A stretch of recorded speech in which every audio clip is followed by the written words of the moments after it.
Hello, everyone. Welcome to episode 36 of ZK Live. Tonight we're talking to Spencer McCombe from Cordtsen Architects. I think it's Cordtsen Design Build. Spencer is an architect. We're going to be speaking to him about architecture, about his perspective as an architect. I'm going to bring him on right now, and I'll let him speak to what he does. And we'll talk about all sorts of things design related, as well as sort of how painting fits into everything that they do. He has a very unique perspective. I've spoken to him before about how they look at the trades and the subcontractors, and very refreshing view for an architect. And there he is. All right. Thanks. Hello, sir. Great. How you doing? Good. Welcome to DK Live. Yeah, thank you for having me. Yeah, thanks for being here. As a painter, we don't get to talk to lots of architects. So, but we paint beautiful structures designed by architects. So I am very interested to hear your point of view on things. So why don't you just tell us your story? How'd you get here? Yeah, well, you painters make everything we do look good, or I guess by default bad. So we're grateful when things look really good. So thank you for that. My quick background is I'm from Wisconsin. Came out to the East Coast for architecture school at Roger Williams, and then worked for Newport Collaborative for 12 years. And I've owned Cordtsen Design Architecture for 11 years. So 2009 was our beginning. So here we are. That's awesome. And where does the name Cordtsen Design come from? So that's my middle name, and it's kind of a unique name, good for finding websites for, and getting your own deal. And I guess when I was first starting out, it seemed odd to call someone and they say, well, who is this? Well, Spencer McCombe. Well, who are you with?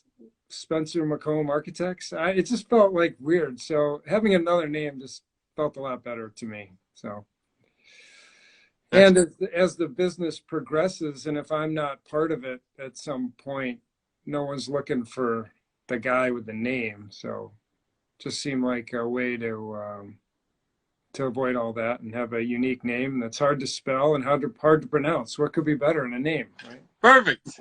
But it is memorable. Your logo is very memorable. Unfortunately, you're not on here as your business. Otherwise, everybody could see. Where did the logo come from?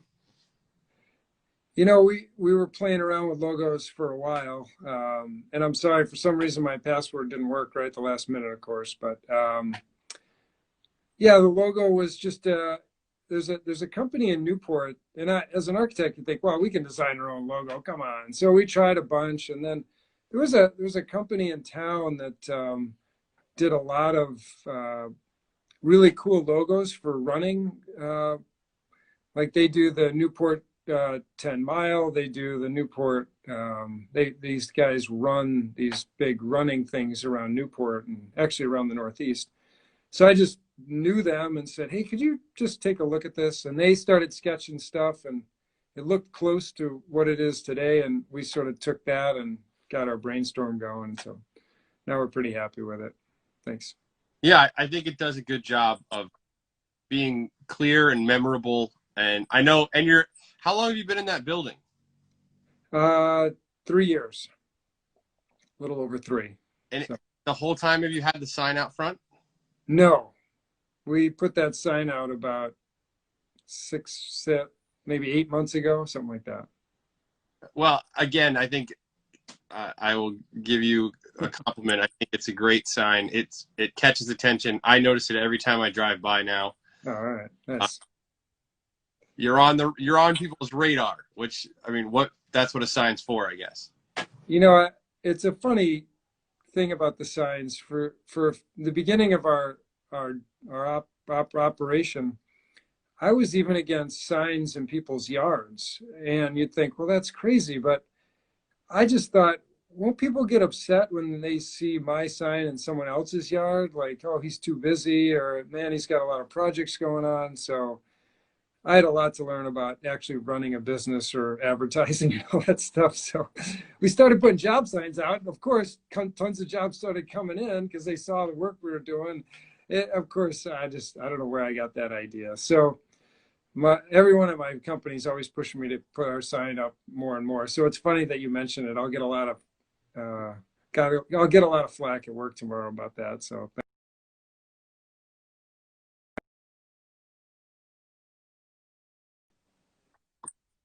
But I mean, I know as a crafts person, I suffered from that for a long time of like, well, I love the craft and this idea of I have to go sell myself. We didn't get into it because we love selling. We get into it because we love to do what we do. exactly. Unfortunately, you can't do what you do if you haven't sold it to anybody.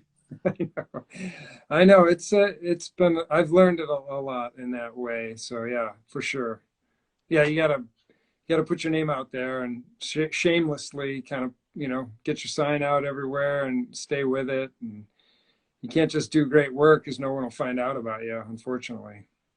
Yeah, I've wrapped my head around. I've come to terms with it because I believe that we're a great value and that I'm doing people a service by marketing to them. Yeah, yeah, That's I like no. that. I'm with you. So you mentioned your team. What does your team look like?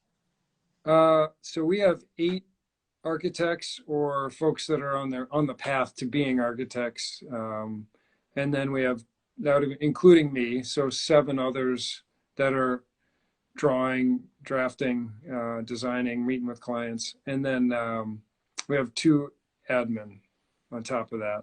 One's bookkeeping, one's office manager. So 10 total right now. And occasionally we'll have interns that come in out of school. But right now we've filled up every desk in the place. So we're sort of finishing off another section so we can have more interns and other architects as need arises. That's awesome. What kind of projects are you working on? Well, things are different a little bit from COVID. We had almost a 50-50 split on residential, mostly high-end residential, single family. And then the other half of our stuff would be restaurants, hotels, and hospitals. And so we had what we would call that hospitality arm of our business. And we kind of like jumping between commercial and residential because the pace of the job is different. The way you interact with your clients a little different, and obviously you get to design different things. So we really felt we were strong in both of those sectors, so we stayed with them. Even though restaurants, hotels, and hospitals are completely different animals, but we found a niche in all 3 of those. And then on the residential side, it's obviously some brand new homes and then some renovations, and that's a mix. Right now, it's probably a little bit more heavily weighted toward fixing up homes, so renovations, additions, just because everyone's stuck in their house and they think I gotta fix this joint up and let's call somebody. So that's just the hottest item right now. And of course, all the commercial work is really soft because everyone's struggling to figure out what they're going to do next. Yeah, I bet you don't have a lot of restaurants calling. No, we have some great clients who are opening up restaurants right now and thinking about new ones and buying land. So definitely those entrepreneurial guys are just so great for our whole economy and especially for us. So we're just grateful for them. And there's guys in the works, but yeah, it's hard to pull the trigger right this second when you're struggling just to make ends meet as a restaurateur. Or that maybe they need that much more now to design a profitable restaurant with all the spacing where it needs to be. You probably need someone who knows what they're talking about and can think of. Have you been designing spaces like that? Not really, not yet, but I think everyone's just thinking this is a bump in the road. So who knows? You kind of see how that, I guess, kind of works out. but right, no one's designing specifically to COVID right this second, other than the plexiglass stuff that everyone's kind of do. But we have been talking to some hospital networks about what to do when you can't do these tests in the middle of parking lots because it's the middle of January. So we're just at the beginning of talking about that with hospital networks. So we'll see how that goes. So did you get in? How did you get into those markets from the residential? Was it like a client that happened to work at one of these places, or? Yeah, so the beauty of what we do is you're dealing with folks that are higher income folks that have usually either started a business or are high up in a business or whatever. So what happens is you're sort of dealing with that same pool of folks that are entrepreneurial in nature. And so that just leads to, hey, I heard you did this home. Can you do this? And I think being in Newport drives a lot of the hospitality side anyway. So since we're the biggest, if not one of the biggest firms in the area, it just kind of was an easy. And a lot of guys are just residential only architects.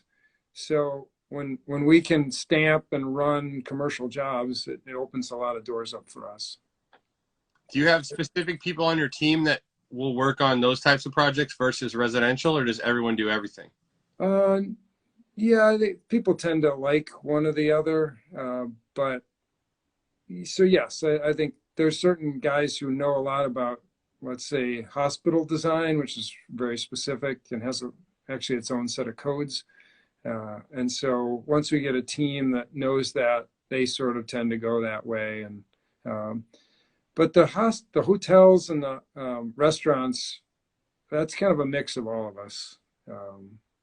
So it's not specific to any one architect, although we have got guys in our office that are really strong at code compliance and code issues. So they sort of help out. We sort of try to plug in as many people to one job as possible, so we get a lot of different looks and a lot of different people working on it. So instead of just isolate everybody with their own job, try to cross-pollinate a little bit.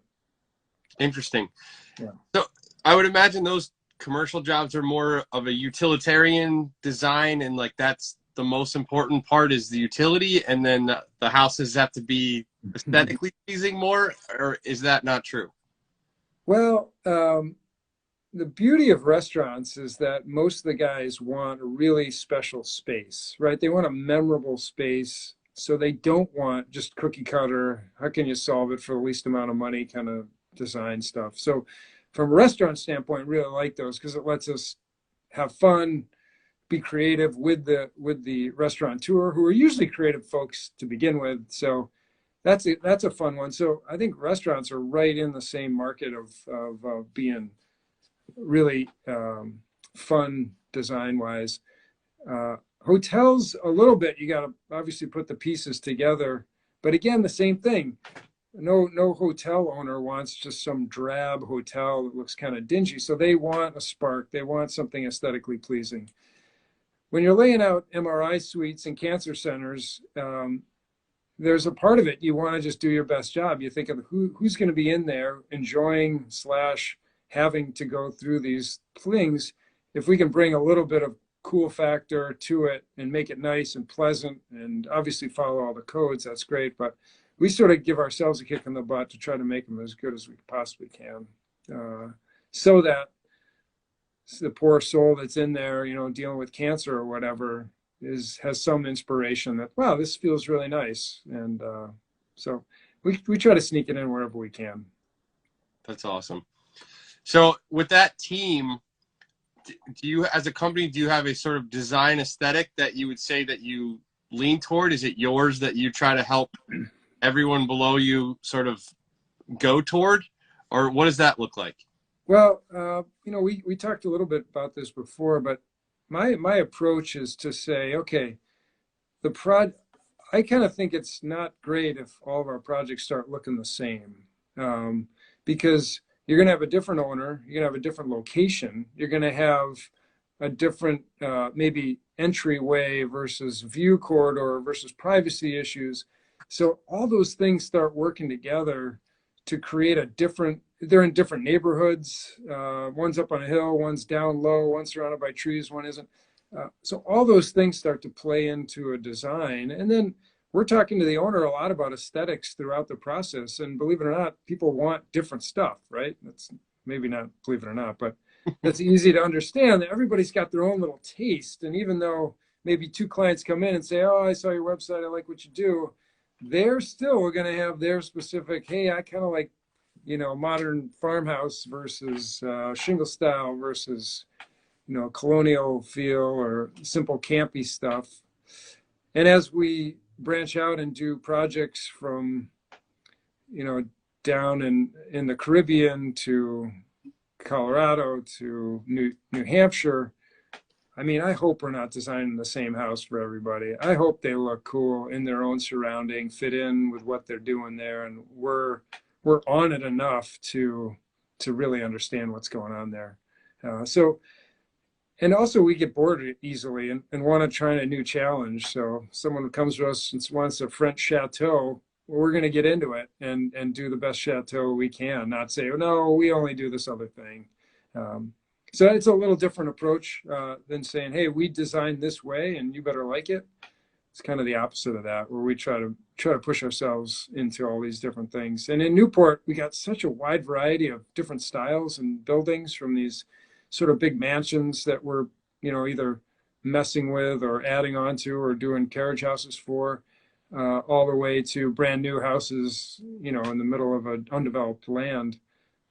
Those are going to look completely different because they're just in a different spot. And if we just put a Cordtsen design building all over the place, I feel like that's not really doing our job, and nor is it really helping out the greater community. But so aesthetically, that makes a lot of sense. Would you then say that, but I would guess you probably have Cordtsen experience that is oh, for sure. Aim. Yeah. What's that? Yeah, so when we're trying to talk to our clients, we're trying to make sure that they have this unique experience where when they come to an architect, most people haven't used an architect before. I hear that almost at the beginning of every meeting. I've never used an architect before. So they're new to the process. And of course, we're seasoned at the process, so we do it all the time. So we pull them in, but then we try to act as a guide to them and let them feel like they're driving the bus, not us, who we're there to understand what they want, show them multiple schemes, give them pricing as best we can all along the way, so that they have this, they feel like they're empowered to have a great experience throughout the process. So we talk with our team a lot about that, is how can we give more value to our clients and how can their experience be amazing? Because, man, we've all heard horror stories or seen horror stories where the build process did not go well. And that can start with the architect. The ball can get dropped at any number of levels. But man, if we can give them this amazing experience of designing a custom home for themselves, you don't get to do that many times in a lifetime, maybe once, maybe twice. So it should be an amazing process to be creative with, how your family's going to operate and how you're going to use this land and mess with this house or add on to it. And so it hopefully comes out. Our goal is to make it so that that client is so jazzed up about their experience, they want to do another one, or at least tell their friends how great it was. Yeah, because it's not a unstressful process. No, it's there's landmines everywhere, and so as architects, we feel like our job is to be a guide, and kind of show them, hey, is there potholes coming up here, so let's avoid it. This is how it's going to happen. And there's lots of things that can go wrong. You think of just a house probably has, I don't know, 50,000 decisions in that house at one point or another, to what kind of hinges to what the hardware is to the septic field to, there's just decisions galore. And you make, as a builder or an architect, you make a couple of ones that the owner doesn't like. Well, they'll hold you up as the worst guy in the world. So we try to talk about how that whole thing works and how it's kind of connected together, and that it's a process of finding a great opportunity the whole time and looking for those opportunities throughout the process. Yeah. Do you think being from the Midwest has helped you? You're you. I'm from the Midwest as well. Oh, I didn't know that. I grew up in Kansas. Oh, nice. We're obviously much nicer people, Of course. and I find that it helps with customer service, and it just and it's nice to talk to an architect like yourself that seems down to earth and not like full of yourself. And there's, because we know some architects can be pretty fancy, and I would imagine clients probably like that about you. Have you noticed that? Well, I don't want to throw any other architects under the bus, but I think the Midwest thing has served me really nicely. It's sort of a self-deprecating, everybody's your best friend. It's going to work out, sort of optimistic work ethic stuff. Just being forged like that as a kid, and having, parents and family that are still there and buddies. It's really I think it's a nice way to look at the world. Coming out here, it was funny, being roommates with New York, New Jersey kids that were just tough as nails and thought everyone was out to get them, and me being like, everybody's your friend, it's cool. It was a fun world to play around with them a little bit, because they were so concerned about like how they looked, and I was ready to make fun of myself and screw around. And I think ultimately it just breaks the ice a little better with most people. And I think regardless of what profession we are in, we're all in the people business, right? So we all have to work with people, staff, clients, coworkers, the whole subs, all the trades. And so if you have trouble with people and you're pissing them off all the time, I just don't see how you get anywhere. It's the vinegar and honey thing. And I just try to, when I'm, talking to anybody on the site, especially subs or whatnot, I try to leverage what they know, knowing that yourself as a painter know a lot more about painting than I do. I know a few things and maybe how I want it to look, but I bet you there's even some things that that would make whatever I'm trying to pull off better. But if I come in with a strong hand saying, I want it like this, I don't want to see a brush stroke, whatever it is, giving you a hard time, or making myself out to be like the king of the castle, I think I'm going to get less out of you as a tradesman, instead of saying, hey, how did you do that? I've got a question about something in my own house. I'll sort of make up another story. Not that it's a story, but another issue I'm having with painting, get your advice on it, so you realize that I'm actually looking to you as the authority on it. And not to say that I'm somehow a better painter than someone who's been doing it all their lives. No chance I'm going to be better. Plumbing, electrical, framing, you name it, they're going to be better than I am. And so if my interaction with that person on the site is one of, let me learn from you, here's what I'm after, maybe you have a better idea, man, you just open the door right up. Maybe that's the Midwest in me that's gets that going pretty easily. Yeah, I like to think so, because I have a similar thing. But when we spoke earlier, that is what stuck out to me, is Right. the lack of pretentious or greater than, or like you said, king of the castle mentality as it relates to, the paupers down there who are putting together my amazing idea. Like, you definitely don't have that. Could you explain to us sort of how you approach working with a general contractor, I guess, first, and then how that kind of works with all the subs as well? Yeah. So, the general's obviously the guy who's organizing the cats. And architects tend to put themselves in an adversarial almost role with the builder.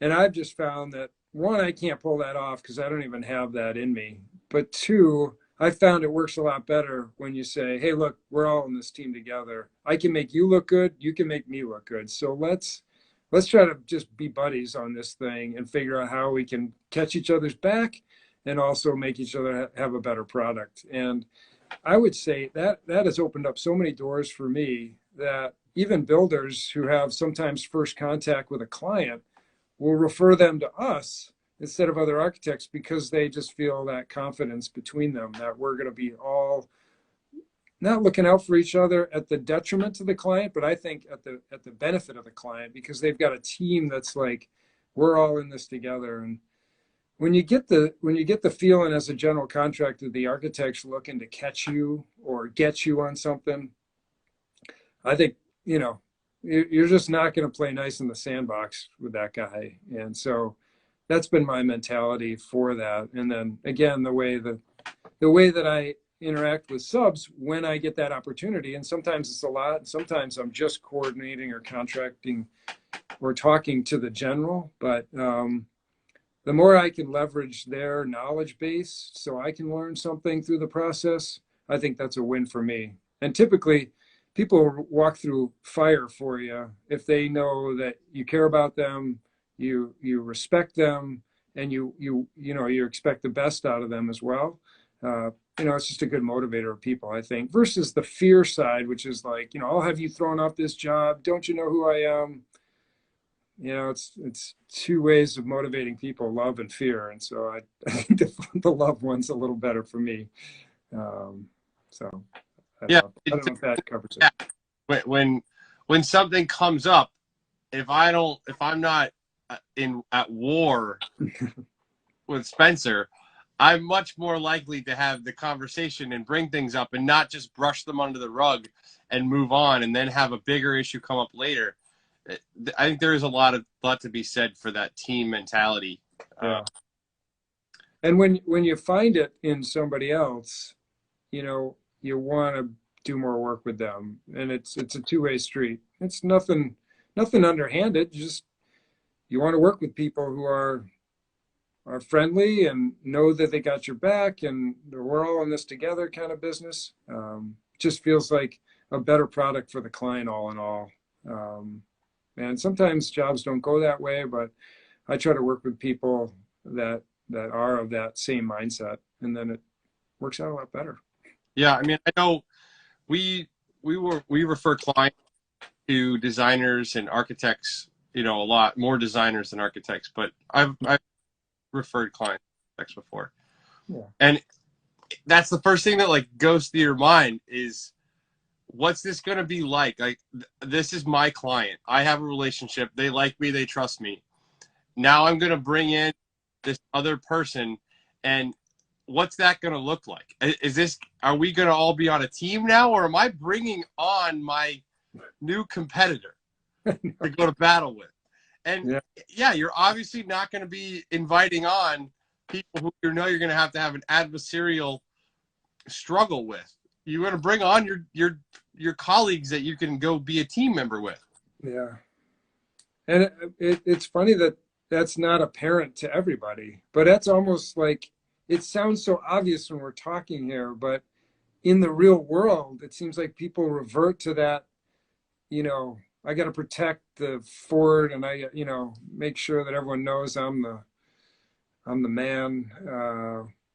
It just seems ridiculous to me, but anyway, that's kind of where we go, and we've gotten a lot of success, I think, in just that the referral network. Although I try not to put it out there as like I'm trying to do this because I'm trying to get a referral out of someone. Like once you put that on it, put that on the relationship, seems like you're doing it for means that aren't like alternative means that takes away from the trueness of that relationship. But maybe it's the Midwest in me, but I just like getting to know people that are great at what they do and enjoy it and like showing up on Monday mornings and, you know, are passionate about what they're after because I am. so I want to be around people that are like that. And so when I find people that are like that, I just want to just feed into that and feed off of that. And so, and that can come in all stripes from all different angles, all different walks of life. But yeah, it's great.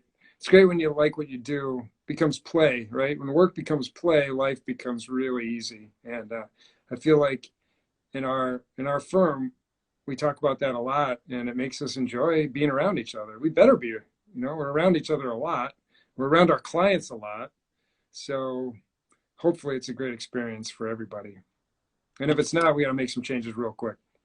I love it. And the referrals then are the consequence of that's all of my successes come from just being a good person, like doing the next right thing, and like magically it snowballs because you don't have to look backwards. You don't have to cover lies up with other lies. Like it's just so much easier. It is easier. It's our Midwest. We're naive, what everyone would say. But there's no question. I get that a lot. I'm naive, but it's working for me. So I'm going to stay with naive and trusting. And a couple people will snake you, but it's really sort of like that 1 or 2%. And so, man, I'll take the 99. So all day. How did you go from working by yourself to starting to bring people on? What did that look like? I know it's not been the easiest thing. It was a whole new thing to go learn for me to have a team of people, manage people, and all those things. Yeah. Great question. So when I first started, it was at the height of the 2008 and 9 recession. So the firm I was with was going gangbusters, and then all of a sudden, everything died, which happened to a lot of people right around that time, and especially hit hard architecture. So my guys who I worked for, I would be the last person ever to be fired, felt I was just right in the team, a good faithful servant. They came in and basically said, look, you're going to do fine on your own. We don't have enough jobs for everybody, and the sky's falling.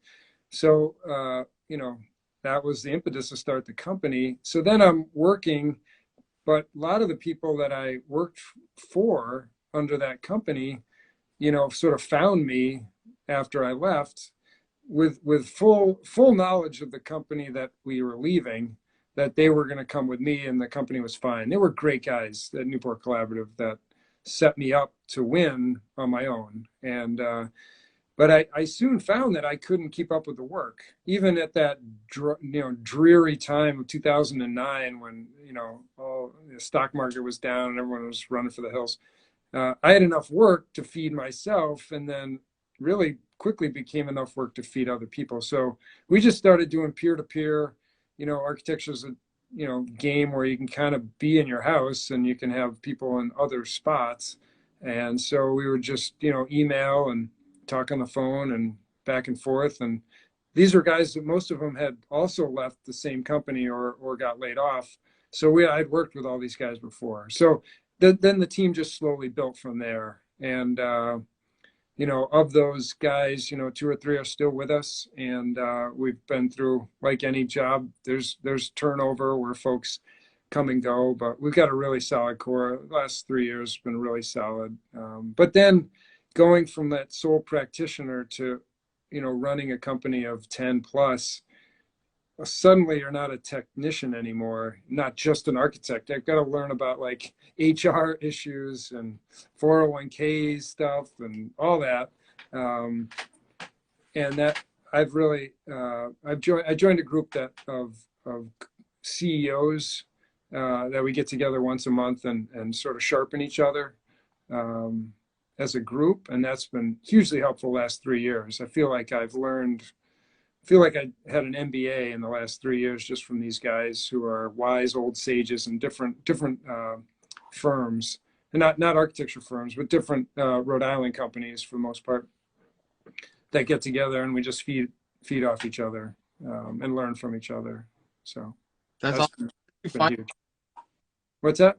How did you find that group? I heard about the group when I first started my company, and I thought, oh, I need that because I don't know anything about business. So can I join? And they're like, well, you got to have, 10 people, and you got to have, there was all these standards because they didn't want they wanted people who had kind of the same problems talking to each other, which seemed like very exclusive when I first asked them. And then later when I actually had, you know, the billables to play games with them, or not be invited, I should say, and the number of people, it was an easy fit. I just, you know, kind of found out about them again and realized that my company had grown to the point that now I was sort of, it was okay for me to join them. It's a Christian organization, so it's Christian men, or not Christian men and women. So there's a basis on that, and there's a monthly meeting where they go through principles and stuff on those topics. But then you present your company and you talk about issues you're having, and everyone weighs in on it. And it's like having a board of directors, which is awesome for us sole practitioner who's trying to make up the best HR policy and, you know, deal with this or that issues with our own staff and clients and all those weird business things that no one ever teaches you. I get to go ask these guys what to do. Yeah. How'd you get the first project? Say it again. How'd you get the first project that you worked on as your own company?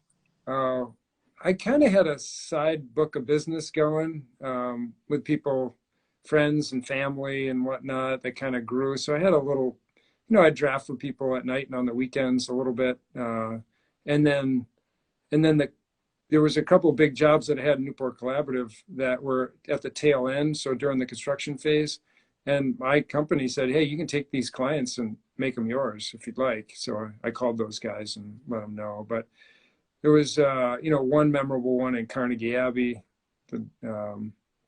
just a family that I had basically, they only knew me and my team at Newport Collaborative. So making the switch was really easy for them because it was the same team, just we could bill them less than we did before, which they were very happy about, and see that project through. And then, you know, just that referral network, people know people and hand them off. So, yeah, I look back at a lot of those early clients and just so grateful that they, I guess, took a risk on me. I was pretty seasoned at that point in my career, but still really grateful that they, you know, jumped out of Newport Collaborative and came and did stuff with me, and we're still good friends with almost all those people today. So are you, I would imagine you're part of like architectural organizations that you have to have certifications. What is it? Do you have continuing education? How do you like feed your architect side as far as knowledge and all those types of things? Well, I think architecture is unique in that you almost never can master it. It is just this crazy game of there's always a new product, a new design, a new take, a new way you could have done some things. You know, the design world is just so limitless. Knowledge of product, you know, even running a company, running a business, running a team, managing those things, managing the client. So I feel like we're all getting better every day at all of those things. So it's how do we get better at those things? There is CEUs that the AIA puts out, which basically cover every state's requirement for continuing education. So we have to take like 18 to 24 continuing education units or hours per year. But that just scratches the surface. Hopefully, as an architect, you're just learning like gobs every day. It is just like drinking out of the fire hose every day because you're learning something about something you never knew about, whether it's some weird thing that a client wants to do or something you saw somewhere. Because we have a wide range of projects, like I spoke about, you got hotel stuff, we'll do a church, we'll do, you know, it's just like there's always something new to learn. And we just feel like that's what kind of one of the cool things about what we get to do is it's learning so much about even learning it from our clients about how they live and maybe a cool way that something that they want specific in their custom home. That'll just drive us to figure that out a little better and lay it out a little better. So yeah, it's just a continual quest for learning. It's not a quest, you just almost have to because things are flying at you so fast. We have, you know, a lot of projects in the office, so we get to see a lot of different things. And I think it makes us better for each one individually as well, because we've seen so many different takes of houses or restaurants, hotels, hospital work that it's just constant. Yeah, I was required to do no continuing education as a painter. I got to still keep painting. I asked that question because and I had a feeling there's stuff, and I know there's stuff because you're in an industry that has a bar, some sort of standards that have to be met, and I think that's very valuable in an industry.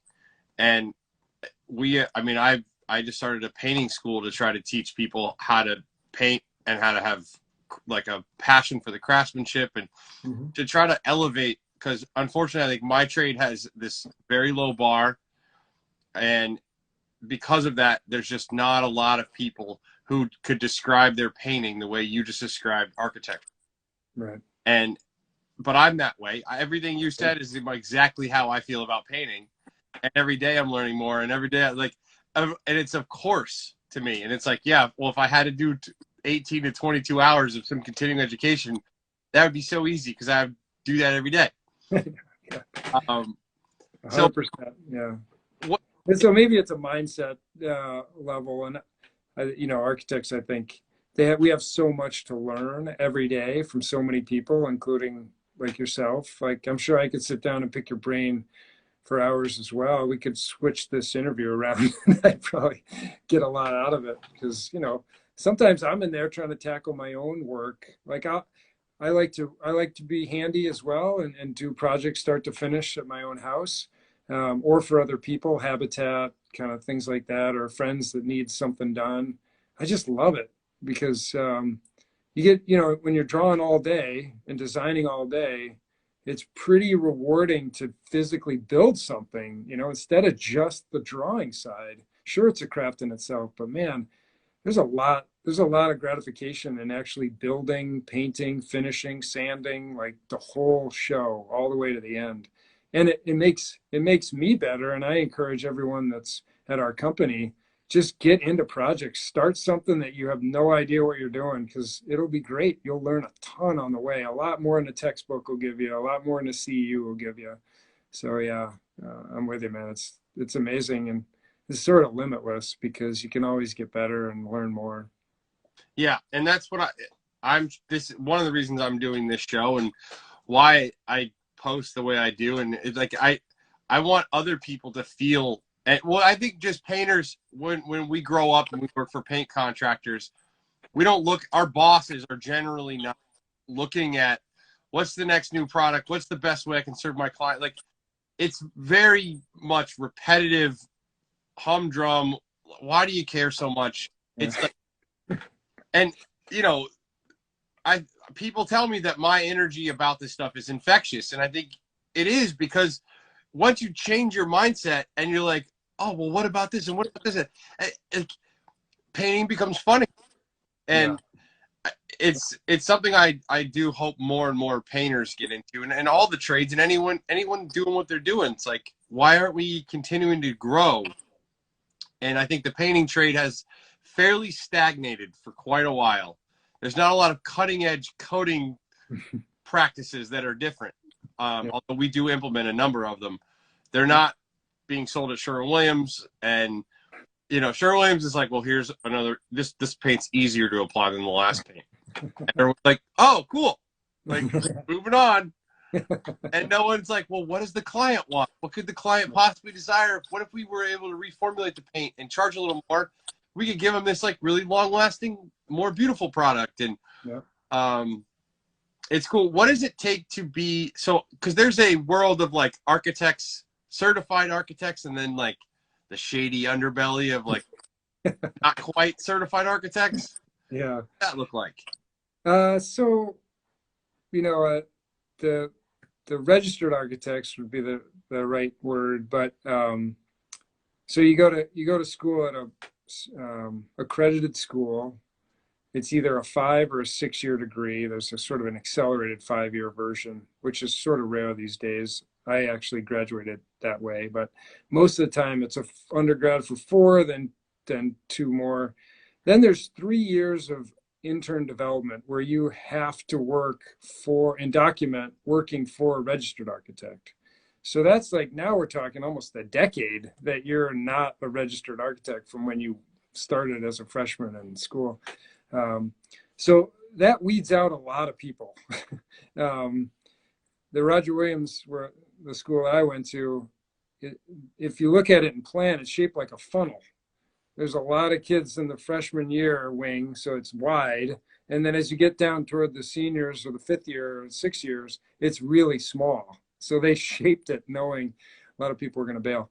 And then once you graduate from that, then you do your internship, document all that stuff, and then you sit for, it's a I believe it's 7 day tests, or 7 tests, which is daunting, right? Because at that point, you're out of school, you're working, you're enjoying life, you got weekends and nights free again. And 3 years later, about the time you forgot how to be a student, you got to dive back in and just like learn all these, just refresh all these issues, some of which you've learned as you're an architect, but others, like all these kind of tests like this, they're looking for very specific information, and there's a good chance you just don't remember that from school or whatever. You haven't done it in a while, so you got to sharpen up on all these things, and then just pray to God that you pass these tests one after another. And so that gets you registered, which wasn't really a question. But so once you're registered, it seems like architects want to then protect the fort. Maybe it's a good idea to make sure people went through all those rigors of the tests and the intern development program and the schooling and all that stuff. But I think architects feel like now we're in a special group and we need to make it hard for other people to get into this group. And so you got to go through that. There's really no other way to shortcut that thing. So if you didn't do any of those things, maybe you didn't take your test, maybe you didn't come from an accredited program, maybe you didn't do your intern development program, whatever. If you missed any of those steps, you're going to be probably a fabulous architect that just doesn't have their stamp.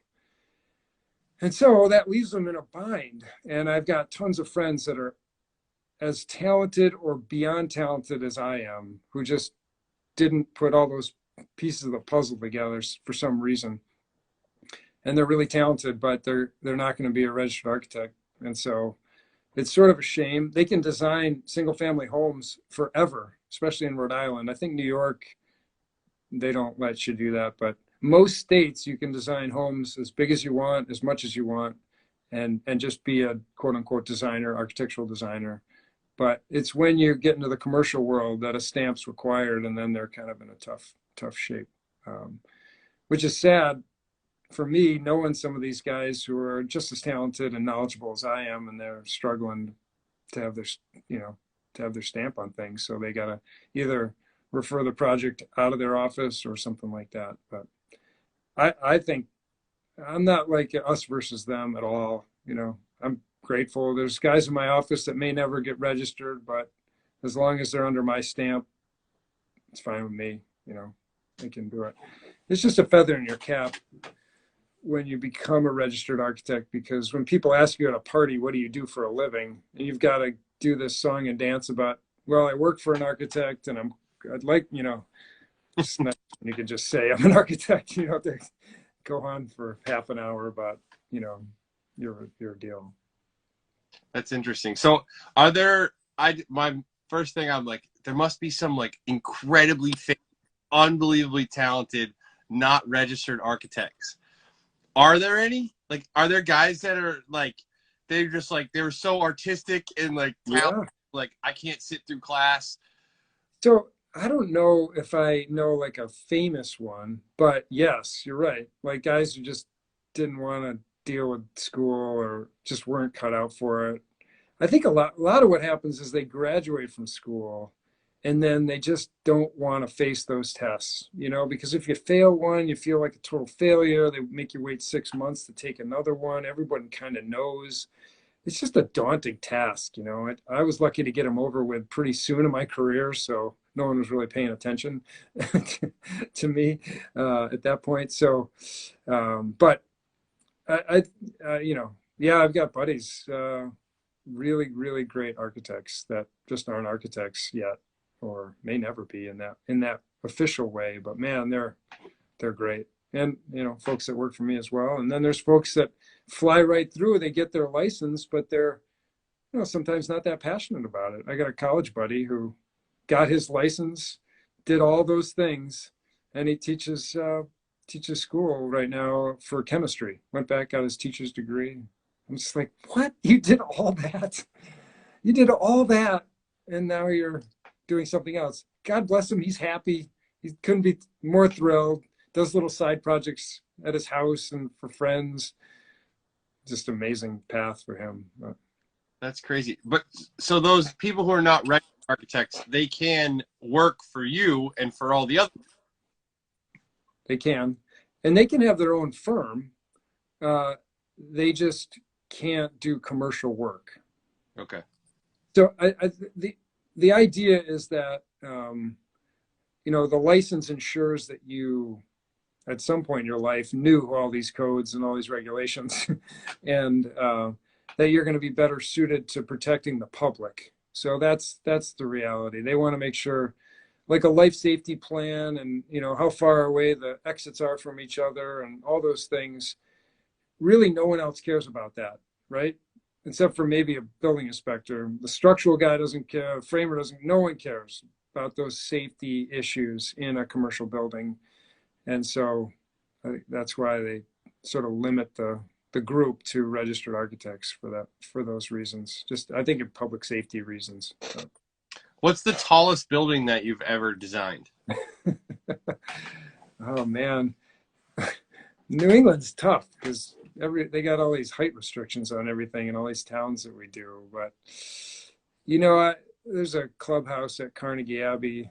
It's probably 54 feet to the top of it. We have like a tower in the middle of it. It's now called the Aquidneck Club in Portsmouth, but it's a sprawling golf course clubhouse, and it's got these 3 towers, and the center tower is probably the tallest one that I can think of. I'm sure I'll think of something later, but probably not very tall. So you're not dealing with high-rise construction then? No, I have not.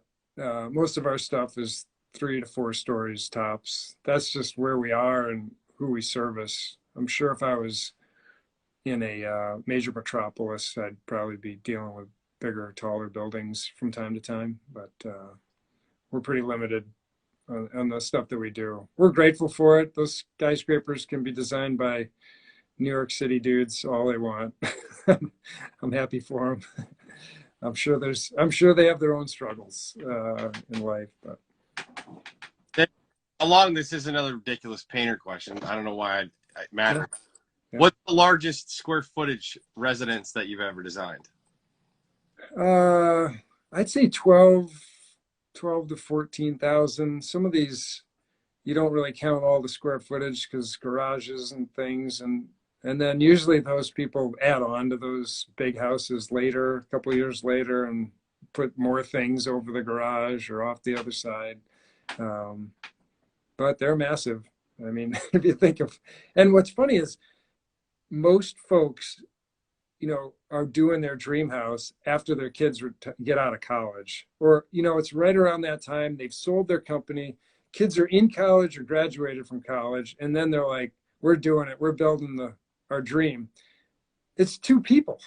The kids are never coming back. I mean, they sort of think they're going to, maybe in COVID they did, but now, it's funny. It's sort of the same story from a lot of these guys. Well, my kids will come back and they're going to have kids someday. And maybe they do. And they got this killer house, but it's just funny. We're designing these, 12,000 square foot home for 2 people. And they don't even go into half of them, but. Do you have a lot of conversations about going smaller and nicer, like square foot, maybe lower square feet? Is that something you talk about a lot? We do. Early on in our process, we're talking a lot about budget, because in architecture, that can get away from you really fast. I mean, we can draw lines just farther away from each other and a little fancier, and boom, we've doubled their budget. So no client wants to hear that, but it is part of the process, because you get down with a wish list and your client, I got this cool idea and they've got cool ideas, and you're drawing. And then it hits the contractor's desk, and he's like, oh, it's double your budget. Of course, everyone's upset at that point. So we try to be talking about the budget throughout, and a lot of times that means tightening our belt on the first go round, because the square footage costs just start getting bigger than they want. So that brings the walls back in, and then we got to figure out how to do more in the same space. Share space. It can be used this way in the morning and this way in the afternoon, and but maintaining the cost per square foot, which means we're ensuring them quality build.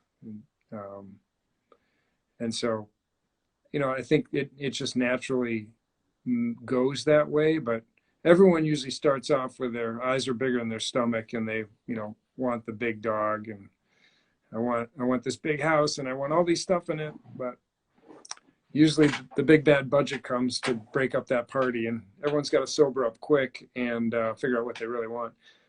And that allows us to, create really meaningful homes that are sited right on perfect for them. And every corner of that thing's designed just for the way they live and the way the building sits on the land, and so on. So it kind of all works out. But that's sort of the way our process brings people back to the reality of the square footage numbers, so we can do really good work and not just these monster bombers. Yeah, I feel like there's like the 90s, early 2000s had like all those McMansions that were being built. Yeah. Square footages were unbelievable. Yeah. And all the details were like an afterthought, but they had big square footage. Yeah.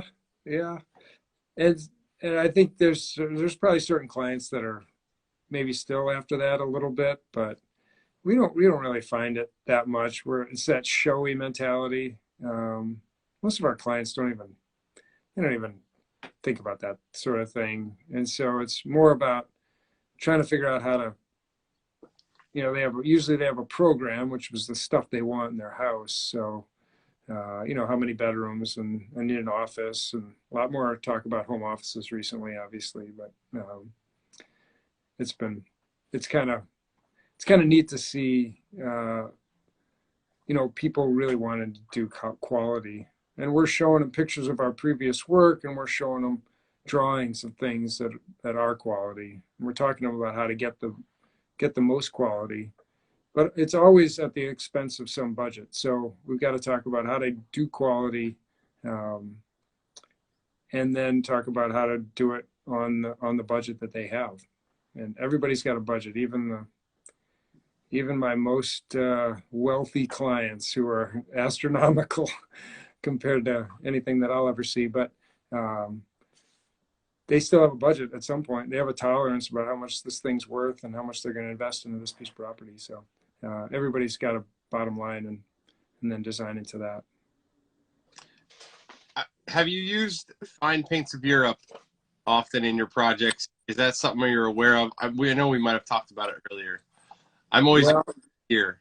It's funny, I mentioned earlier about that I like to tackle projects that are kind of probably way over my head, and then see if I can build them. Because I think, well, I could draw them. I'm sure I could build a thing. Great, famous last words. But anyway, so we had this room in our house that was sort of a quasi closet. Our kids like slept there when they were little. It was sort of, imagine like a little nanny's thing off the master bedroom. Anyway, we turned it into a full closet, which had built-ins everywhere, that I built. And then I just knew that the paint job that I had gotten on other projects just wasn't, that I had done or that someone had helped me on, just wasn't. I wanted to try some new stuff. And I'd heard a contractor who had discovered Fine Paints of Europe. And it was actually a female. She was sort of into painting, but sort of contractor and whatever. She started talking about Fine Paints of Europe. And I said, well, I got to try it. Let's see it. So figured out where she bought them, and then ordered the stuff, and then applied it. And it was definitely different, definitely a different experience from the person actually applying it. And then I had some help from spraying some stuff because I just didn't have those tools yet, but someday I'll get those tools and do some spray with it. But You have to come to our shop. I'll set you up in the booth. I'll get you dialed in, and we can spray something. Great, because I'm always building crap that I need to paint, so that'd be Good. awesome. Yeah, you have an open invitation. If you ever want to come into the shop, we have all sorts of different equipment, and Yeah. I'd love to learn. See, this is exactly what I'm talking about. Like, I'd love to learn because I don't have any ability to learn how to like do really good spray painting. I think I can do pretty good with a brush in my hand, but not as good as someone like yourself. But you know, I'm getting there. But the spray painting, I'd love to know more. yeah. Now, did you use a high gloss, or did you use their flagship product, the high gloss oil, or? Yep. Yeah, yeah. So there's an island in the middle, and that one has the. I don't know if it was all the way high gloss. I think it was. Yeah, you can see a reflection in it. So It's either high gloss or satin. So I would imagine. it may have been one tick off the highest. I wasn't that bold enough. I didn't trust myself enough to do the full one. But yeah, it was. Mirror, if you can see yourself in it, it's got to be Holland Lac Brilliant, Okay. which is their flagship product that we use a ton of. That's Yeah. like you saw, especially when you touch it now today. There's no paint like it. Yeah, and I've just noticed how well that paint, it's like two years old now. All the nicks and little dings that happen in and around like hangers and stuff, and it just doesn't do anything. Yeah. It's just like solid. Yet my kitchen, which was spray painted with other stuff, man, there's dings and scratches all over the place. It's a couple of years older, but I have a feeling that, if I knew better, I probably would have Yeah. opted that way. And that's what we talk to clients a lot about is, all right, well, what are you looking to do? And let me give you the options. And like you said, that's my expertise. And there's pre-cat lacquer, and then there's 2-part polyurethane, and they're on opposite ends of the spectrum. And will you pay a little more for some 2K poly today? Yes, you will. But will your stuff nick and ding? No, it's going to be incredibly durable.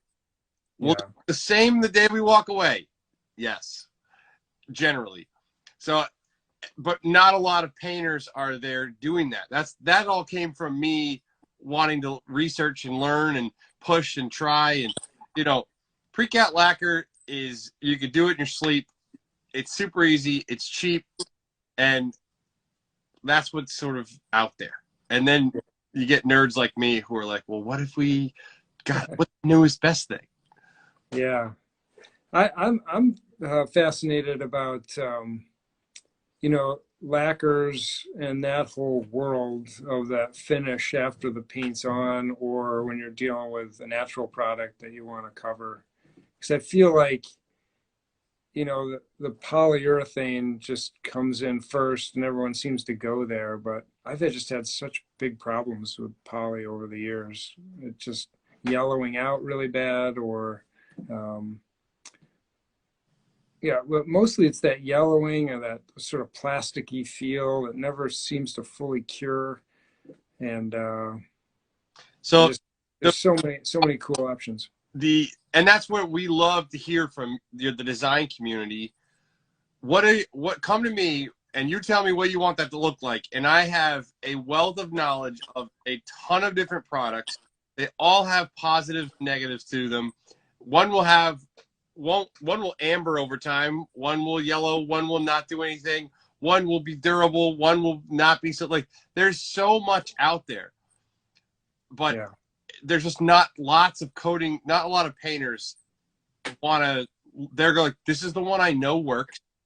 I don't want to try something new. Here, use this. And they sort of like one size fits all the paint spec. Yeah. And, I'm pretty passionate about giving clients what they want. And that means, all right, let's open up and we use a wide range of different products. One that you might be interested in that we have found a lot of success with very lately is a product called Vero Metal. And so we have a product, it's powdered metal that we mix up in a polyester binder, and we can spray it, brush it, trowel it. And what you're left with is actually metal. So I can put real copper on any surface. Wow. You name it. There's not a surface I can't put actual copper on. Really? So we can do very creative things. Oftentimes, it's still a luxury product. It looks like we're probably going to do a project in Houston where everything was built out of aluminum, and they're shipping it to us to coat in brass.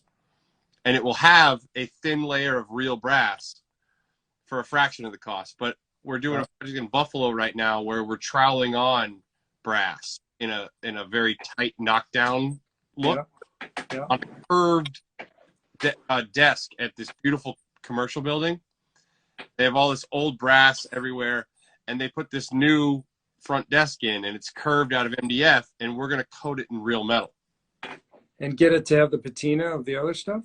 So Wow. yeah, we're going to patina it with chemicals and then we can lock the patina in with other products. So the sky's the limit. It's guys like you who really get the most out of it. It's architects who are speccing this for us mostly. I'm doing some designers who have like a piece of furniture we'll put metal on. Yeah. But as an architect, now it's like, okay, you can look at something and say, well, I want to have this weird, crazy detail covered in copper that would either be incredibly expensive or almost impossible to do out of sheet copper. Sure. And then you can, in many cases, we'll put it right next to actual sheet copper, and they will patina and age at the same rate. Outside? Yes. Wow. Yes. See, it's amazing. I'm glad I'm on this call. Totally. Not that I wasn't for other reasons, but it's fun. Yeah, that's fantastic. It's something else. I'll have to get you some samples. You know, it's the more we use it and have learned to dial it in. I just did a little hutch, like a 2-door little vanity thing, and it has these like fluted doors, and the whole thing is nickel silver, and it's polished up to high gloss. And this MDF piece of wood came into my shop, and it's leaving with a coat of nickel silver on it. It's unbelievable. That's crazy, because it's, you know, whatever, $10 worth of MDF, and then it looks like, it looks crazy when you're done. That's so cool. Yeah. Nice. Just don't get it wet. MDF, man. I know. We coated it on all sides, and now it's coated in real metal powder and polyester resin. Oh, yeah. So you're good. Yes, that's what we hope. Do you guys do like sort of faux finishing as well? Kind of where we draw the line. They're way better faux artists than me and my team. Yeah, but what about the? Trying to think. It's like a clear coating that gives it a little bit of rustic feel. What's the name of that? I'm drawing a blank, but it's a like a glaze. Glaze. Yeah. We those types of projects I like when you come to me and you go, here's a sample. I want this substrate over here to look like this sample over here. Okay. I'm a coatings nerd. I will reverse engineer what is there, and I'll make it happen. Got it. But if you come to me and you're like, you know, I kind of have this like rough idea of something like this mural is gonna look like. No, there's artists who will do a mural for you. Yeah. They like scientists, and I want to follow a strict recipe to get a very predictable outcome. Good. No, I got it. Well, I think the glaze is pretty straightforward. Yes. We can glaze some kitchen cabinets, and you get dirties it up a little bit, right? Yeah. The opposite of what you want to do. Most of what it's funny because especially in New England, I just don't see a lot of that right now. Right now we're doing lots of high gloss. Okay. That's what we're looking for. Yeah. I'm sure you've seen other people attempt high gloss. Not every painter should probably be playing with high gloss, especially not when the client sees my work and thinks that when they get someone using high gloss, they're getting that kind of work. Yeah. Have you ever done a full gloss room in one of your homes? Never. But I've seen a few and been sort of blown away. A lot of sort of that level is an interior designer who's sort of like tracking with that, you know, the latest mojo. We're going to probably stick more to, here's the room, here's the size, here's the proportion, here's the trim, here's the ceiling detail. And then, we lock arms with someone who's like super into colors and sheen and all that. I can say I'm learning all the time, but usually those are probably coming out of from our projects, usually coming from an interior designer who's sort of driving that ship a little bit more. But I'm learning and I'm watching, so I can sort of pick up their tricks Yeah. whenever the situation allows. But someone with a lot of confidence. We just finished up today. I did the walkthrough. 2 full rooms, black gloss. Wow. It's wild. 200-year-old brownstone in Beacon Hill. Yeah. It has sheets of black glass on all sides. It's out of control.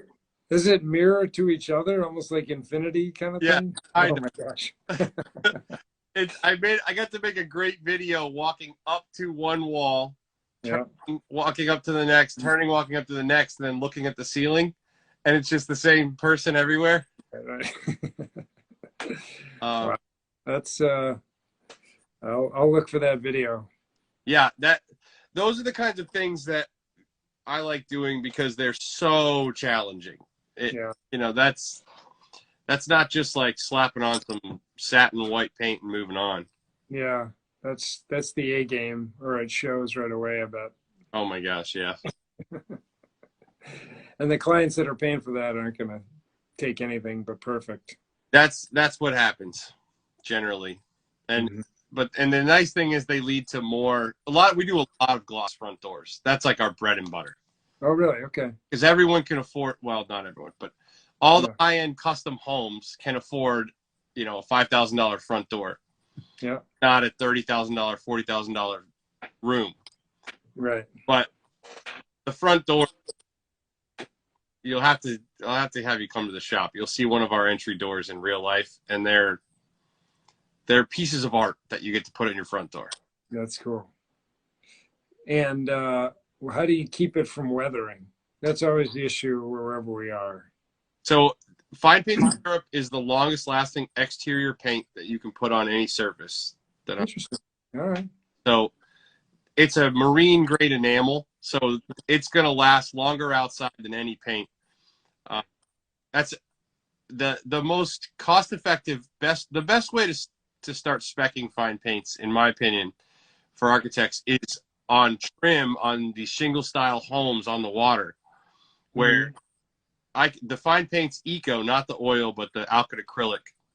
It's going to last a solid 10 years, 12 years. It's going to last twice as long as the best Sherwin-Williams paint, and still look brand new. So if you is that on cedar, boral, PVC, what? Name it. Yep. Okay. We coat No them. problem. And so if you were, we know what what goes into those homes. And if I paint that trim when it's built as new construction, and you get twice the life out of it, that's a significant savings and a beautiful price per year, even if I charged 40% more in the initial paint job. Yeah. No, if you can prove it out. And we have now I have seen, and we just did a project, actually, the firehouse in Newport at the residence.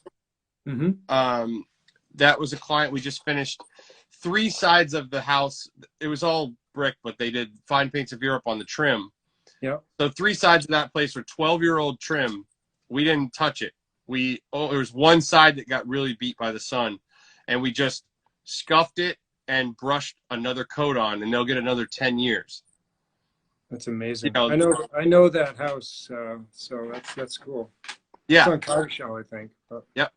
It's a beautiful place, and that's the perfect example for me now to be able to show clients, because I have colleagues around the country who have 10-year-old, 15-year-old fine paints jobs they can point to, but I didn't, and I didn't do the original painting on that project.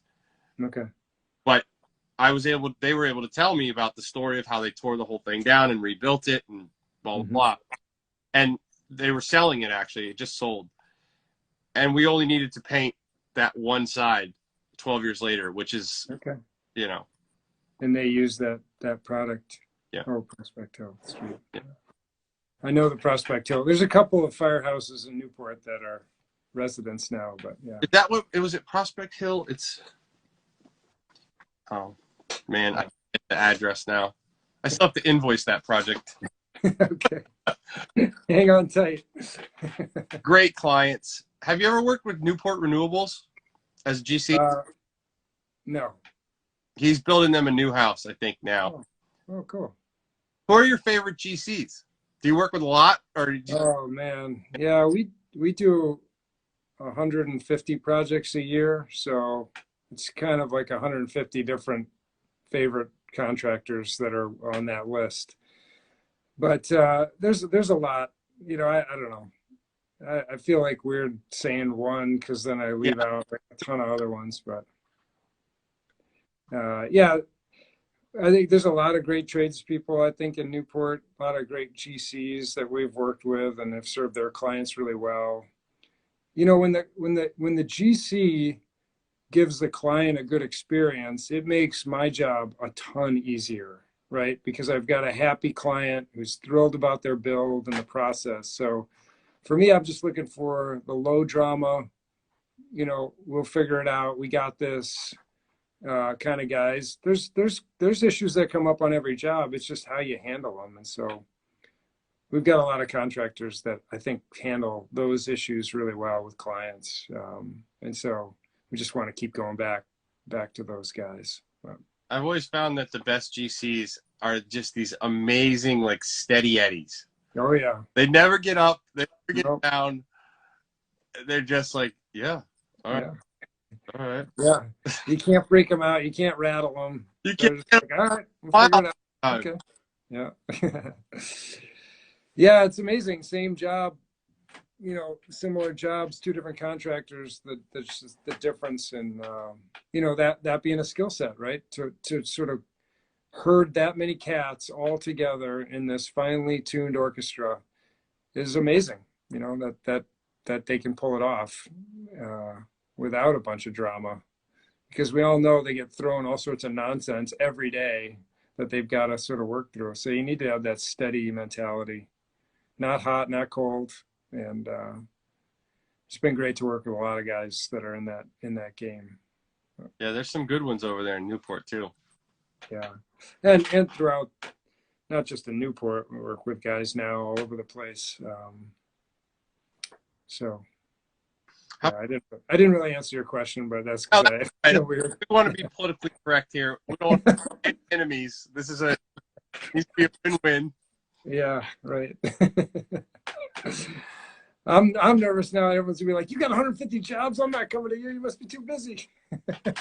That's my mentality. That I want to treat every client or contractor like this is the only job we've ever had, just you. So I don't even like saying like how many jobs we kind of kick through the office, but we do try to make it sure that everybody feels like we're just working for them. There's nothing else on our schedule. It's just their deal. So yeah. I think that's, we try to do that. It's obviously difficult when you got a lot of different projects going on at the same time, but that's what we like it.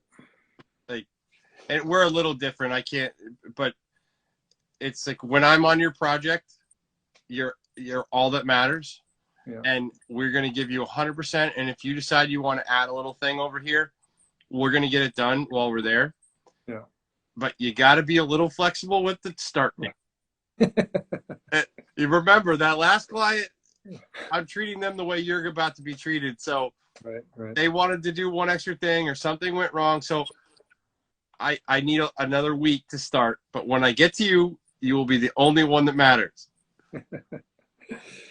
Yeah, and everybody wants to be treated like that, right? We like being treated like that when we're with somebody. We don't want to be their second or third string anything. So whether we're doing a monster house or helping somebody with their kitchen remodel, we want them to kind of feel the same way, that we're all in on them. And yeah, the scheduling thing's always tricky. It's like, especially when you're running a bigger company, and mine's not huge by any stretch, but trying to manage like having enough work to feed everybody that you have, and then a second later having too much work to feed the same amount of people. It's like it's hard to keep that in the same.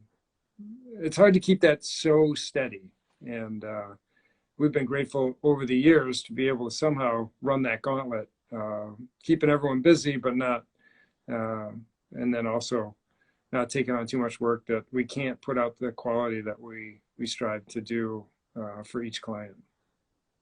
Yeah, how do you do that? Because that is all of companies that do what we do. That's the toughest part. Is Yeah, everybody's in that game. You know, obviously you start realizing when your schedule's so packed that you can't get a new meeting with someone for 2 to 3 weeks. You start realizing that, oh boy, okay, we gotta maybe pause some people or say, hey, can we get back to you in a little bit? Can we start in a month? Can we, those types of things. And checking in with our team is really helpful. We have a weekly project meeting, or production meeting, I should say, where we're all talking about, hey, here's what I got. Here's what I got next week. Here's what I got this week. Here's what I got next week. Really, it's projecting next week, and then you start getting a feel for when people have daylight, and then as we have new projects, I can try to organize that so that if we can't start right away, we at least give them a definitive, and then we really fight like hell to at least do what we said we were going to do, because it doesn't take much to lose somebody's trust, and that's the last thing we want to do when we're working with people, because we can say all these nice things about our process, and we're good, and we got all this references, but you can drop the ball really quickly on anything, and then people remember that, not all the other stuff you did. So we try to just be people of our word. Let our yes be yes. Are you no longer the point person on every project, or are you still the person the client talks to? Most of the time, I'm the first touch. But I also explain that I'm not going to be the only touch, and so I try to get the expectations in line that here's my role, and here's when you're going to see me, and here's when you should call me, and the whole thing, so that their expectations are in line. So a lot of a client's happiness is about meeting and setting their expectations with them and for them, so that they know what to expect. Like most people haven't worked with an architect before, so they need that. They need to kind of be told, hey, here's when you're going to interact with me. Here's my best value to you, and here's my other team's better value to you than even I will be. So I kind of tell them about the whole team, and I've got so many talented folks that work with me. We're just so lucky to have so many great people together. But I guess as we kind of combine all those things, it sort of works out. I don't know if I answered your question. Does that limit you from growing much larger than you are now? Because at some point you wouldn't be able to be that first point of touch for everybody if you had 30 architects. Yeah, I think you limit out at about 15 to 18 total. So I think we still have some room. Not that I need to be the touch point. Absolutely not. And we have clients that have met and worked with our senior architects, and they love them. They never call me anymore because they know it's gonna, I may not have the answer. They know that Jay or Ray or Brian have the answers that they're gonna need, and so they then bypass me, which is fine. That's, as a business owner, you're sort of thrilled that that's happening, and so. And then as they refer people, sometimes they refer people, hey, call Cordtsen Design, ask for Jay, which is music to my ears because they're super talented and I don't need to be the touch point for everyone. So that's the ethos that we're trying to create, that actually anybody can pick up the phone at our office and be able to give that client the same level of service that I would give them, and maybe even better is the expectation that people are treating and giving value. And of course, you don't make up something you don't know. You go and ask, get back to them. People totally get that. If you say, hey, I don't know that, but I'll call you back in an hour with that answer, And then, as we talk about at work a lot, just got to call people back. It's amazing, just calling people back and returning emails, calling them back. You'd think you were the president of the United States, because people are like, oh my gosh, you called me back. This is so great.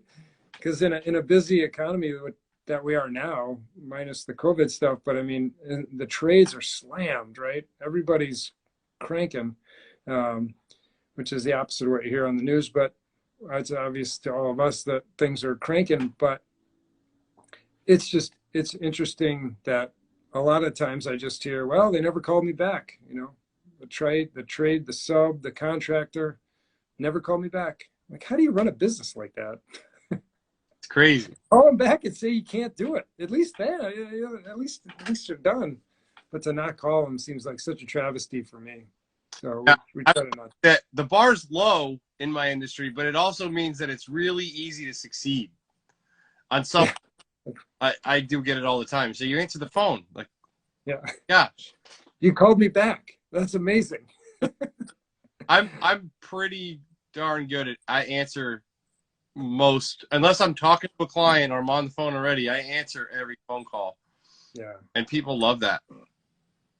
Yeah, it seems so like basic for business, right? Just answer the phone, call them back. Even, people leave a message and you call them back.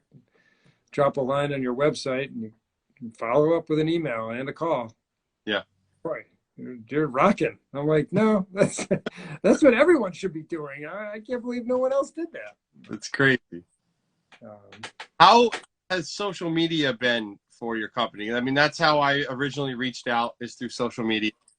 Who made social media? What's that sort of looking like? What's it going to look like? Yeah. So, interesting enough, remember I was telling you about how signage, I was like, oh man, everyone's going to see I'm busy. This is going to be terrible. At some level, I had the same sort of like inaccurate, terrible, like social media. Like, why would they hire an architect they've never met or they're not referred to?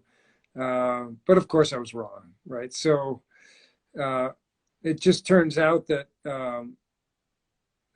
Michelle from our office loves social media. Her sort of role in past lives was being a social media correspondent for companies. And so we have her as our office manager, but her full passion is social media. So it wasn't much to release the hounds with her and just say, Michelle, you want to take this? Let's rock. And she said, well, Instagram's it, not your fuddy-duddy Facebook stuff. So I said, oh, really? I don't know. That's how clueless I am on social media stuff. So here we are. She posts a lot, and sometimes I'll kind of feed her a post that I'll take, and then she'll scrub it up, make it look a little bit more professional, and put it out for us. So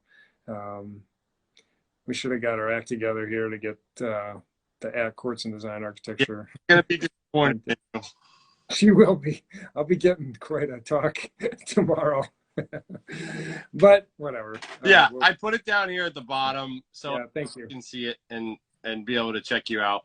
If I post about it later, I will. Yeah, I appreciate that. So have you gotten a job through social media that you could pinpoint was from Instagram? Well, I'll tell you that since I've decided that we're going to open up the gates and get Instagram going and more Facebook posts and all that stuff, we went from, and this may be COVID related too, so we went from 1 or 2 website inquiries a month to like 5 a week. So me being the idiot thinking that, we don't want a bunch of tire kickers, it was sort of like, oh my gosh, look at this. This is like, and when I say, could it be some COVID stuff where no one's going to cocktail parties and finding out who their friend used? Everyone's just basically online all day. Not all day, but you know what I mean? More presence there. And so that's how most people are talking to people these days, is through those sort of links. So is our Instagram driving people to our website? I think that's kind of the point, I suppose. And then they fill out a questionnaire about, hey, this is my project, and can someone reach out to me? So yeah, it's been like a flood. So I'm here to report, my hat in my hand, that social media was amazing and It's still is. good to be wrong in this situation. I'm really wrong a lot of times, on especially marketing fronts. My wife But I'll take started it. mine, and I was very against it. And Okay. it's the lifeblood of my company. I would be nothing without Instagram. Uh, Yeah. and I'm gonna have to send a message to Michelle. I'd talk to her more about Instagram because I've Yeah. devoted a lot of time and energy to not mastering, but getting close to at least having a thorough understanding of how it works and what works. And Yeah. I'm definitely learning. I'm an infant in the whole thing, and I'm really grateful for her for taking charge and understanding it and really using it to its fullest. Uh, Wade Paquin from WKP, which is a builder in Newport, and a friend of mine on a bunch of fronts. We saw him sort of start blowing up with it, and started, sort of, hey, can you come tell us about this? What are you doing? How are you doing it? How's it work? And he kind of really took tons of time to show us and tell us and teach us things. So hats off to him for sure. And then, like you're saying, my buddy Ron Bowler texted me like an hour ago, hey, you're going to be on with KZ. I was like, what? How do you know? So just like so many kind of followers, such a cool way to network with people that you would normally never cross paths with. it's it's brightened my world and expanded my knowledge, and Yeah. I have a whole network of people now that I would call on for different technical questions. And you meet all these different people with expertise in different areas, and I mean it's phenomenal. It is neat. Yeah, it is really neat. And I'm just at the beginning, so I can't imagine how much my mind's going to get blown as I learn from everybody.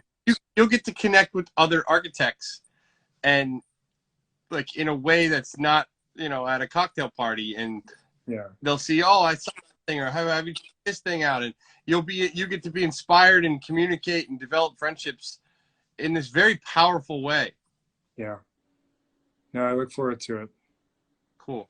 Well, at the end of the show, I'm gonna wrap. Mhm. We'll wrap up in a little bit. So we have some standard questions that we ask everybody. Okay. A lot of them are well, there's not that many, so there's not a lot, but a few of them are we generally they're paint focused in a way. So Yep. we'll just make them architecture. Take like an architecture slant. So Yep. we would normally ask people, what is your favorite piece of paint paraphernalia? But as an architect, what is your favorite piece of architecture paraphernalia, whether it be a tool, a software program, something that helps you do what you do? What's your favorite piece of paraphernalia?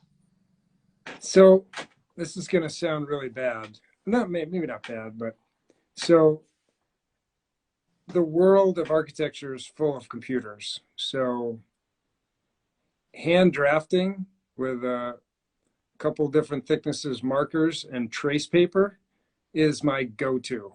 And I wasn't that great at art as a kid, or I think I was average, whatever. But I've just learned to draw like an architect draws. You can learn any skill, and it's the same that way. And I get comments, "Wow, you're so good at drawing. You must have been good at this." And I kind of like, no, I just sort of like copied really good people for a long time until I started picking up like how they do it and how they get it. And I just stare at anything that's hand drawn and try to learn like how those guys put that together, just pen and ink kind of stuff. Um, and so just drawing freely like that on trace paper, where I can run 3 or 4 sketches over top of something in a very quick manner, I can produce a cool hand drawn drawing, which is so special to people because computers have taken over everything else. That to get a hand drawn drawing feels like this totally crazy, unique piece of like art, which it kind of isn't, but um, so it's sort of backwards, I know, because SketchUp and all these podium rendering programs that we use in the office make things look like photographs, amazing photographs, like better than photographs of our work with trees and birds flying through them and grass growing and the sun setting on the project. It's just the perfect atmosphere, which is great. But for me, a hand-drawn drawing, of someone's house, showing them for the first time what their front elevation is going to look like in a hand sketch is kind of really neat. I get to connect with my client in a very visceral way by doing that, and I just love it. So, and it's fun for me to do, and I can do it fairly quickly now after doing it for so many years. That it just brings a lot of joy to me, and I think to them too. That's awesome. Are you familiar with Meyer and Meyer Architects out of Boston? No, I thought that was Richard Meyer, but no. You should check out Meyer and Meyer Architects. Okay. Their stuff is out of control. And a lot of times, I mean, they're probably, I don't know them well, but I hope to have someone on soon from them actually. But yeah. I would guess their average project is like a $20 million custom home. Okay. The most insane homes you've ever seen. Okay. And on Instagram, they show a lot of the hand drawings first and then the building after. And they're my favorite things in the world to look at. That somebody was like, oh, let me just like sketch this out. It looks like almost like cartoonish or like fanciful and not real. And then you see like it really got built. Like it's so cool. Wow. Yeah. So that yeah. I'll check them out because I like being inspired by that because, I mean, that sort of getting a computer to do what you want to do, which is a technique and a skill in itself, no doubt. It's sort of harnessing the computer a lot. And so it's hard to feel totally like you did it, right? Yeah. And I've done that. I mean, when I was a kid in a firm, I got a lot of attention because I could do 3D renderings back when those were sort of novel. And so I made my career out of like impressing the older brass with my fancy computer renderings. But now I'm sort of falling back into, man, a hand sketch is what I can do better than a kid out of school who knows the latest software and can kill it, which is great. We need that for sure. But be able to hand draw is kind of neat. And you can sometimes do it right in front of the client, which is really a neat experience for them as well. So anyway, that's kind of that one. More organic because especially when you see Meyer and Meyer, they have very organic, like you say, fit the landscape type of architecture. And, it's not made by drawing and connecting straight lines in dots. It's flowy and, which is obviously, I would imagine, much easier to do by hand. Yeah, curves and the freedom that trace paper and just some simple pens can do. And you kind of take them anywhere too, right? You could be on a ferry somewhere and be sketching out something really awesome. You don't need a whole setup and a mouse and a monitor and all that stuff. So I sound like I'm 1,000 years old right now saying these things, but yeah, hand drawing is kind of a neat way to communicate. That's sort of a little different now because it's kind of so relegated to just, I don't think in school they really sort of push that a lot because computers are so powerful that it just doesn't feel that cool or the latest toy anymore, but like to do both. Well, we normally ask people about a DIY, a professional painter about a DIY painting tip. And it may not be very safe to be asking for a DIY architecture tip, but if you have something that people, as it relates to design or something like that, some sort of DIY tip you have. Sure. So a couple of things that I find that's really helpful for someone who's, let's say, sketching out their house on the exterior, interior as well, is that the proportions of a window or proportions of a house or proportions of a door, the closer they get to 1 by 1.6, the better it will look. So if you take, 10 and then 16, whatever increments, inches or feet or whatever it is, the closer you get to a rectangle vertically that's 1 by 1.6, you will have a better looking house, building, column, whatever it is. Well, columns sort of fall into a different realm, but that proportion, as soon as you draw it, you're like, okay, that's what it is. But as you're sketching around or looking at things, windows, doors, even the shape of a building, shape of a room, and I didn't come up with that. So that's called the golden rectangle, and it's the Greeks figured it out that looks the best. And so what happens is you sketch and sketch, or golden ratio, someone chimed in. Golden rectangle is what I've heard it called. When you sketch and sketch and it doesn't feel right, doesn't look right, and you're not sure why, if you check the proportions and go to those, it'll look better and kind of lock in. So that's a little tip. That's awesome. I love that. And proportion that's something you think about a lot, right?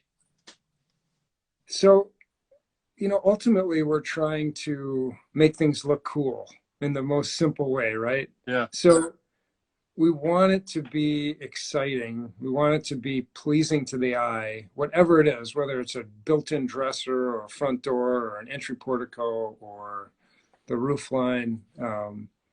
So we're always playing with what we would call proportions in the design world.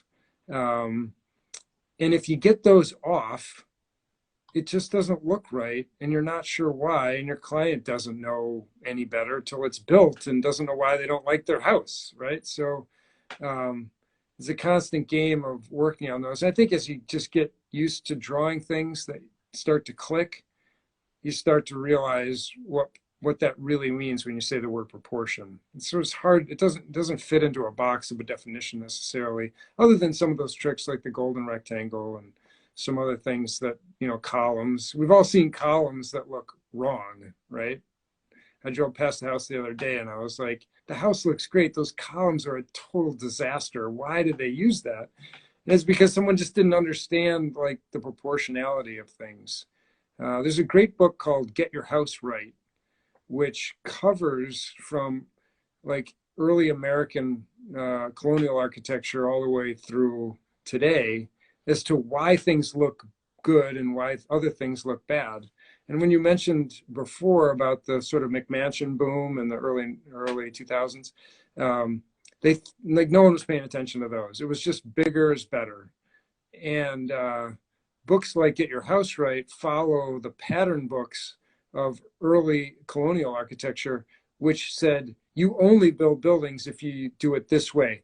The frieze should be this big if you're doing this, and the crown molding needs to match up there. Now, it doesn't really just apply to traditional architecture. It applies to everything, because when you look at a really cool modern building that stretches and pulls at the proportions a little bit, they still fall back to those classic proportions to make them look good. Because when they don't, it just looks like a train wreck that's just called modern architecture, right? So even the leaders in the modern movement who would say, oh, we don't follow any of the traditional rules, they still follow the ones that make their buildings look good. I love it. Hey, quick question. We had the school this weekend, and people were here from around the country, and we were on the east side of Providence, and they were looking at a house, and it had like a little stoop. They would walk up to the side of the house, and then it had like the overhang with like some like scroll work, little corbel. What do you call that overhang? Is there a term for it? Like, is it just over the front door? Yeah, it was not a fancy house. Yeah, I would call it a canopy, even though when people say that, they think of like a fabric thing, but it would still be a canopy. It probably had brackets going back, not columns. Is that right? Yeah. It had corbel like brackets that went back. Yep. Right. Canopy. So I call those canopies. Maybe there's another trickier word that I'm forgetting or didn't know in the first place, but entry canopy or something like that. That's tremendous, because there's 9 of us standing around and no one had a clue. Well, you could say canopy because that's what I think. That's what I'd call it. Yeah. All right. Now you've demonstrated tremendous knowledge and expertise. We really thank you for being here. But now we need you to humble yourself by telling us your biggest horror story, the worst project that's ever happened when you designed something and I'm sure it didn't collapse, but some like horrors, like the worst, most embarrassing moment. Um, the ones that are like probably the most painful is when um, I didn't follow the process that I follow today. And we drew a quick drawing for somebody and they were like, that's fine, let's just build it. And they went and bid it. Architecture's forever. Like they don't take down buildings. It's there. It's going to be there. It's going to be there in 10 years and 20 years. And so, you know, Newport's a Newport or Quinnic Island's kind of small, and you end up driving down those streets again, and you'd sort of drive past something that you drew maybe younger, in my younger years, if you will. And I know this isn't a specific story, but it's sort of like, oh man, like, come on, man, I was better. I'm better than that. Give me another shot at that one. And then, but the people who live in it think it's the best thing that's ever happened. So that sort of makes me feel a little better that, even though I'm not going to put that on my website or something or Instagram, that someone's getting joy out of that building and probably thinks it's just fine, but I just know I could do better. So those are kind of my trickiest ones. I think on the other side of it, it's working with a client that you're just like, you'd give them your left arm and they just sort of feel like that you just didn't do it for them. Like you let them down somehow. And as a people pleaser, which I know is maybe a good and a bad thing all at once, when that happens, I'm devastated. That's a real bother to me because I want to give people the best experience they can, and give my God-given talents to show them my best.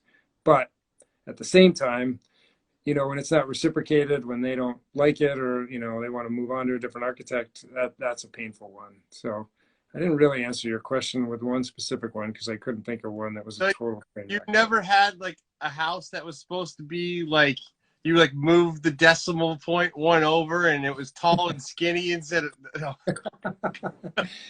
It's kind of a slow grind, architecture, right? It's so you hopefully can catch the major bombs on your way through, and there's a lot of hands that touch it, and you want to be critical of your own work, so you don't want to let something out the door that you're not proud of and don't think is the way to go.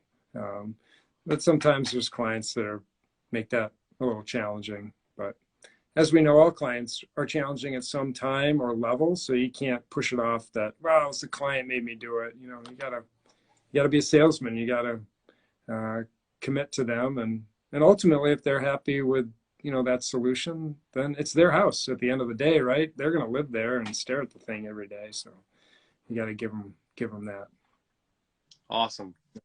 Well, Spencer, thanks for joining me on ZK Live. I really appreciate your time. Yeah, my pleasure. This has been fun. I do a podcast myself with interviewing people. So it's kind of neat to be on the other side of that. So thank you. Yeah, absolutely. All right. Well, have a good night. And you too. All right. See you. Bye.